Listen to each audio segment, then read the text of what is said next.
네, 어닝스 리비전 오늘도 유명한 애널리스트 모시고 얘기 나눠보도록 할게요. 안녕하세요. 안녕하세요. 네, 안녕하세요. 자, 이제 어닝 시즌 중요한 기업들 실적도 제법 많이 나오는 구간에 접어들었습니다. 이익 추정 시 동향은 어떻게 변화하고 있는지를 좀 확인해 보도록 할 텐데, 일단은 전 세계 주식시장의 이익 동향은 좀 더 처졌는지 아니면 좀 개선이 됐는지 먼저 확인해 볼까요? 네, 우선 일단 퍼센테이지는 크진 않지만 이제 전 세계 기업들의 이익 모멘텀은 좋지 못합니다. 네. 최근 한 달 동안 어쨌든 마이너스를 유지를 하고 있고요. 이번 주 값은 마이너스 0.2% 기록을 하면서 이제 뭐 선진국은 마이너스 0.1%, 그리고 신흥국은 마이너스 0.5%.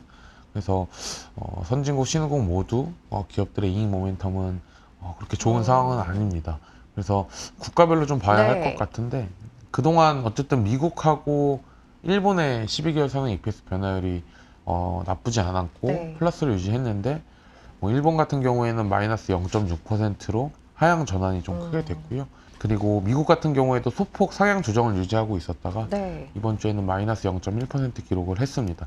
미국은 어쨌든 3분기 실적이 나쁘지 않습니다, 결론적으로는.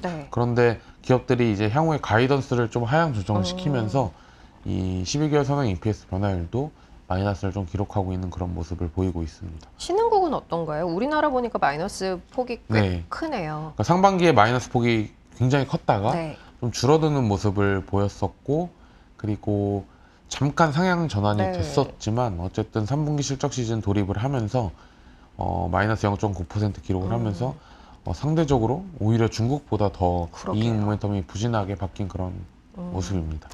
알겠습니다. 선진국도 그렇고 신흥국도 그렇고 뭐 전체적으로 봤을 때는 이게 동향이 썩 긍정적이지는 않은 모습을 보여주고 있다라는 게 일단은 전체적인 그림에서의 결론이고요. 그럼 좀 더 세부적으로 들어가서 업종별로 좀 나눠서 확인해 볼까요? 일단 선진국 내에서는 뭐 에너지 업종 말고는 사실 볼만한 업종이 없습니다. 그러니까 IT나 뭐 커뮤니케이션 서비스 같은 이렇게 성장 섹터들의 이익 전망치가 긍정적이어야 뭐 나스닥도 사실 편안하게 움직일 텐데, 지금은 에너지 업종 제외하고는 모두 이익 전망치가 사실 굉장히 안 좋은 그런 모습을 좀 보이고 있습니다. 신흥국은 어떨까요? 신흥국은 에너지랑 이제 유틸리티 정도를 제외하면은 마찬가지로 또 주목할 만한 업종이 그렇게 뭐 있다라고 보긴 좀 어려워요. 특히 이제 선진국하고 다르게 이제 소재 업종에 계속 이익 모멘텀이 차별화가 좀 지속이 되고 있어요. 뒤에서 말씀드릴 테지만 이제 한국의 이제 뭐 화학이나 철강 업종들의 이익 전망치가 굉장히 안 좋기 때문에 또 선진국하고 다른 모습을 보이는 그런 업종도 있습니다. 선진국은 굉장히 소폭이긴 합니다만 소재 업종의 EPS 변화율이 긍정적인 흐름을 보여주고 있는 반면 신흥국은 그렇지 못하다는 거, 뒤에서 이제 우리나라 업종 가지고 이야기를 조금 더 나눠보도록 하고요. 그럼 우리나라 이야기 본격적으로 좀 나눠보도록 하죠. 일단은 이익 변화와 주가 상승률의 상관관계를 좀 확인해 보도록 할 텐데 뭐 좋지 않을 쪽에 다 몰려 있어요. 그렇죠. 일단 주가 상승률은 사실 거의 마이너스입니다. 대부분 통신 정도 제외하면은 마이너스를 한 달 기준으로 기록을 했고요.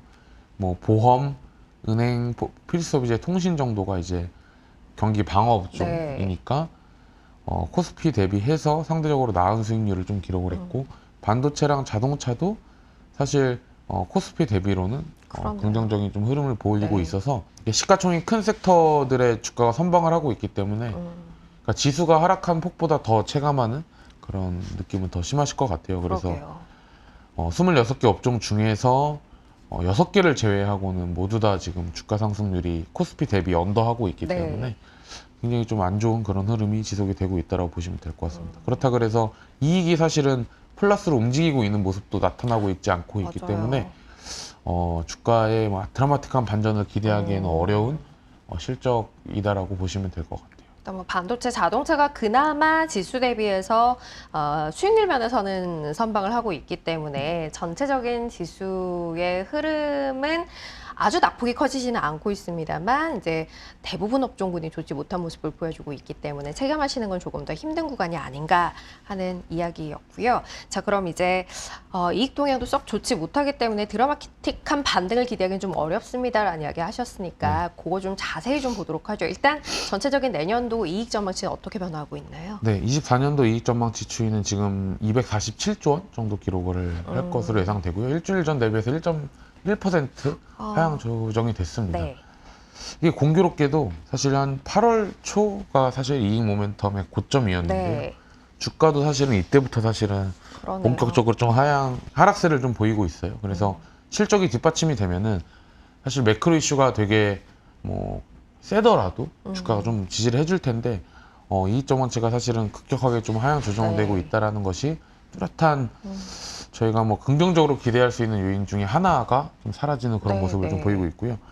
뭐 지금 추세로 봤을 때에는 일단은 이 11월 둘째 주, 그러니까 3분기 실적 시즌이 끝날 때까지는 네. 이 추세가 계속 지속이 될 거다라고 저희는 판단하고 있습니다. 그 말은 시장의 반등도 그 이전에는 지점을 찾기가 좀 어려울 수 있다. 뭐 개별 종목 단위에서는 차별화가 네, 나타날 수는 네. 있겠지만 전체적으로 기업들의 실적이 지금은 굉장히 뚜렷하게 하향 조정세를 네. 보이고 있기 때문에 상황이 좀 좋지 않다고 보시면 될 것 같고요. 분기 동향은 어떤지 좀 볼까요? 그러니까 내년 실적도 실적이 하향 조정되는 이유가 사실은 3분기 실적이 안 좋기 때문이에요. 그렇죠. 뭐 전자나 뭐 몇 개 기업들 제외하고는 다 시장 대비 지금 안 좋은 그런 실적 발표를 좀 본격적으로 앞두고 있기 때문에 실적이 나오면서 사실은 내년도 이익에 대한 전망치는 더 하향 조정이 될 가능성이 높다라고 저희는 판단하고 있습니다. 알겠습니다. 자, 그러면 이제 뭐 일단 전체적인 분위기가 썩 좋지 않다라는 거는 먼저 전제로 이야기를 드렸고 업종별로는 좀 달리 볼 만한 부분이 있는지에 대한 것도 확인을 좀 해보도록 하죠. 네. 업종별 이익 동향 어떤지 먼저 쭉 한번 확인해 볼까요? 네, 우선 보험, 운송, 기계가 상대적으로 좋았어요. 근데 퍼센테이지가 굉장히 적습니다. 그리고 조선 기계 중에서는 기계에서는 뭐 효성중업, 그러니까 네. 전력기기 관련된 기업 하나가 상향 조정이 됐고요. 보험 섹터는 어떤 이제 증권사에서 이제 커버리지가 시작되는 그런 자료가 나왔기 때문에 갑자기 업황이 바뀌어서 추정치가 올라간 데이터가 아니라 추정치가 이제 커버리지 개수가 늘어나면서 네. 0.7% 상향 조정이 됐기 때문에 또 이걸 또 이제 상향 조정 됐다라고 보기 좀 어렵고요. 이것도 착시가 있다고 봐야겠네요. 네. 운송 정도가 이제 있는데 사실 운송 안에서도 뭐 항공은 또 좋지 않았어요. 이게 유가랑 환율이 오르기 때문에 네. 그러니까 되게 좋은 업종 찾기가 지금 아예 이제 불가능한 상황에 이제 온 거죠. 아이고. 그래서 네. 뭐 3개 정도, 그러니까 26개 중에서 23개 업종의 이익 전망치가 사실 네. 이번 주 하향 조정이 됐다라고 보시면 될 것 같아요. 알겠습니다. 전체적으로 조금 뭐 어떤 게 특히 안 좋아서 전체적으로 미끄러진다가 아니라 대부분이 사실 다 좋지 않았다라고 이해를 해야 할 것 같고 그래도 그 와중에 또 괜찮은 것들에 대해서 그래도 좀 체크를 하고 넘어가도록 하죠. 일단 보험업종 같은 경우는 커버리지 개수가 늘어났기 때문에 뭐 착시 효과가 있었다라고 얘기는 하셨습니다만 좀 자세히 볼까요? 네, 이게 차트를 보시면은 계단식으로 한번 올라가는 구간이 있는데 올해부터 1분기부터 회계 기준이 좀 바뀌면서 이제 보험사들의 이제 이익이나 자본이 되게 크게 늘었습니다. 근데 어쨌든 이 늘어난 레벨부터 보시면 되는데 여기서 이제 추세가 상향 조정이 되는 흐름이 계속 나타나게 되면은 지금처럼 주가가 뭐 상대적으로 양호할 수 있다라고 저희는 보고 있어요. 하지만 이번 주의 변화는 어쨌든 좀 기술적인 변화라고 보시면 될 것 같습니다. 추세적으로 상승의 추세를 보여주고 있다라고 보기는 어렵고 그렇다면 그게 주가 흐름을 뒷받침하기에도 조금은 힘이 약하다. 근데 금리 상황을 감안했을 때는 사실 유리하긴 합니다. 보험 섹터가. 네, 그래서 실적은 아마 3분기 실적 시즌 끝나면서 조금 더 저희가 방향성을 좀 명확하게 알 수 있을 거다라고 저희는 보고 있어요. 기대를 조금 갖고 볼 수 있을 만한 부분도 있기는 있어요. 두 번째는 운송업종입니다. 여기도 뭐 이제 항공은 좋지 않았습니다라는 이야기를 하셨는데 어느 쪽이 괜찮을까요? 네, 일단 현대글로비스랑 CJ 대한통운 그리고 대한항공도 나쁘진 않았어요. 네. 근데 이제 제주항공이나 진에어 같은 경우에는 이익 전망치가 좀 크게 하향 조정됐고요. 근데 이제 운송업종의 단점 중에 하나가 23년 대비해서 24년도에 영업이익 자체가 늘어나지를 못합니다. 그러니까 이제 5.7조 원이라는 숫자는 23년도 숫자보다 낮은 레벨이에요. 그렇기 때문에 증가율 자체가 사실 좀 안 나오는 그런 업종이다라고 보시면 될 것 같습니다. 그렇다면 뭐 이게 이제 주가 측면에서도 긍정적으로 지속적으로 반영되긴 좀 어려운 네. 면이 있다라고 봐야겠네요. 알겠습니다. 자, 그럼 일단은 뭐 그래도 좀 괜찮은 것들 내용을 좀 뜯어봤고요. 좋지 않은 쪽에 대해서도 이야기를 좀 나눠봐야 할 것 같아요. 일단 이익 변화 하위 업종, 앞서 이제 소재 업종이 썩 좋지 않습니다라는 이야기를 드렸는데 화학 업종 먼저 좀 볼게요. 계속 이야기하고 있어요. 화학 업종이 이제 순수 저희가 알고 있는 그런 화학 업종이 있었고요. 네. 2차 전지 관련된 기업들이 좀 들어가 있어요. 근데 이제 둘 다 안 좋습니다. 그러니까 레벨이 이게 LG화학이나 뭐 포스코 퓨처엠, 롯데케미칼은 거의 5% 이상 하향 조정이 됐고요. 네. SKC도 화학이랑 동박 사업을 같이 하는 회사인 네. 거고 아직 그러니까 공통적으로 말하는 게 이제 화학 애널리스트들이 말씀해 주시는 게 이제 제품 가격 그러니까 시황이 예상되는 것보다 더 지연되고 있다. 시황의 개선이. 네. 그래서 여러 가지 이유로 인해서 일단 3분기 실적은 정말 안 좋을 것으로 저희가 판단하고 있어요. 그래서 쉽게 바닥을 잡기에는 너무 실적이 안 좋다 이렇게 보시면 될 것 같아요. 알겠습니다. 일단 뭐 떨어지는 기울기 자체도 사실 굉장히 좀 가파른 측면이 있어요. 시황이 개선된 시점에 대해서 현재로서는 특정하기가 좀 쉽지 않다라는 게 이제 그에 대한 설명인 거고요. 두 번째는 에너지 업종입니다. 이것도 내용을 좀 볼까요?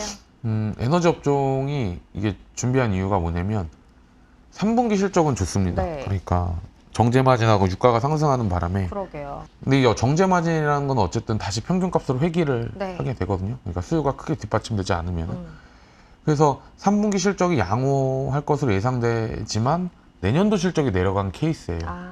그래서 이 섹터도 굉장히 좀 투자하실 때 되게 이제 쉽게 접근을 하시기에는 좀 어렵다라고 저는 판단하고 있어요. 그러니까 내년도 실적까지 좋아지는 그림이 나오면은 네네. 단기 실적하고 내년도 실적이 공통적으로 좋으면 괜찮은데 이게 단기랑 장기의 실적 방식이 좀 다른 그런 네네. 업종이다라고 보시면 될 것 같아요. 이제 뭐 성장률 자체가 마이너스로 잡힐 수 있기 때문에 일단 뭐 좋은 3분기 실적에도 불구하고 사실 유가 좀 많이 오르면서 기대를 갖고 있었던 섹터군이기는 합니다만 연속성 있는 개선을 기대하기는 좀 어렵다라는 것 이해를 하고 보셨으면 좋겠고요. 다음은 소매 유통업종이네요. 안 좋은 업종이 너무 많아서 사실 고르다가 네. 이제 그래도 종목들 중에서 플러스가 살짝 포함되어 있는 것들을 좀 골라봤어요. 네. 그래서 호텔 신라나 이제 GS 리테일 정도는 이번 괜찮아요. 이익 전망치가 내년도에 네. 올라왔는데 물론 대부분의 유통 기업들은 이제 실적이 안 좋지만 이제 호텔 신라 같은 경우에는 아마 이제 계속 외국인들이 한국에 많이 오는 그런 효과가 네. 좀 반영이 되는 것 진짜 같고 많이 들어오긴 많이 들어오더라고요. 네, GS 리테일도 다른 유통 기업들 대비해서 어쨌든 이익 모멘텀이 나쁘지 않아서 네. 유통 업종을 한번 이제 준비를 해봤습니다. 어쨌든 전체적으로는 또 안 좋은 그런 모습을 좀 보이고 있어요. 일단 유통업종이 뭐 전체적으로 좋지 않은 건 사실입니다만 기업별로는 좀 달리 볼 만한 기업들도 있다라는 네. 측면에서 오늘 유통업종 내에서 호텔신라 그리고 GSTL은 좀 나아지고 있다는 걸 설명을 드렸고요. 마지막은 소프트웨어 업종인데요. 여기서도 좀 튀는 종목군이 있었던 건가요? 네, 계속 이제 뭐 시클리컬 쪽의 실적이 안 좋다라는 걸 강조해 드렸지만 이게 성장 섹터도 사실 좋은 걸 찾기가 좀 어렵습니다. 네. 그래서 카카오나 NC소프트, 넷마블, 그리고 카카오 게임즈가 이번 주에는 이 소프트웨어 섹터에 하향 조정을 좀 이끌었다라고 보시면 되고요. 네. 유메이드 같은 경우에는 워낙 이익의 규모가 뭐 크지 않기 때문에 크게 의미 있다라고 좀 보긴 좀 어려울 것 같아요. 그래서 시클리컬뿐만이 아니라 이제 성장 섹터도 실적이 그렇게 좋은 모습은 아니다라고 좀 요약을 할 수가 있을 것 같습니다. 알겠습니다. 굉장히 좀 어렵네요. 네. 그죠? 전체적으로 뭐 쉽지 않은 구간이고 업종별로 보더라도 상대적으로 나은 것들 안에서도 연속성을 찾기가 좀 쉽지 않은 구간이고요. 이제 실적 발표 계속해서 이어지는 안에서 향후 가이던스에 대한 부분 중요하게 봐야 할 것 같은데 포인트 맞춰봐야 할 부분이 뭘까요? 네, 아직 실적 발표, 그러니까 한국 기준으로는 본격적으로 한 수요일부터 이제 엄청 실적들이 많이 이번 나올 주. 거예요. 근데 지금의 트렌드 상으로는 실적이 안 나올 거고요. 보통 그러면은 그 이후에 추정치가 한 번 더 내려가게 됩니다. 그렇기 네. 때문에 워낙 여러 가지 이제 매크로 관련된 변수들이 있지만 실적 기준으로 바닥을 잡는 구간은 11월 둘째 주 정도가 될 것 같고요. 그때부터 조금 뭐 이익이 바닥을 잡고 내년에 턴어라운드가 기대되는 기업들을 좀 비중 늘리기에는 좋은 구간이 이제 조금 다가오고 있지 않나라고 저희는 판단하고 있습니다. 알겠습니다. 뭐 어쨌든 동트기 전에 가장 어렵다는 이야기를 지금은 해야 할 것 같아요. 한 1, 2주 정도는 조금 인내하는 구간이 필요하지 않을까라는 이야기 드렸습니다. 자, 오늘 어닝스 리비전 여기서 마무리하겠습니다. 유명관 애널리스트 함께했습니다. 고맙습니다. 네.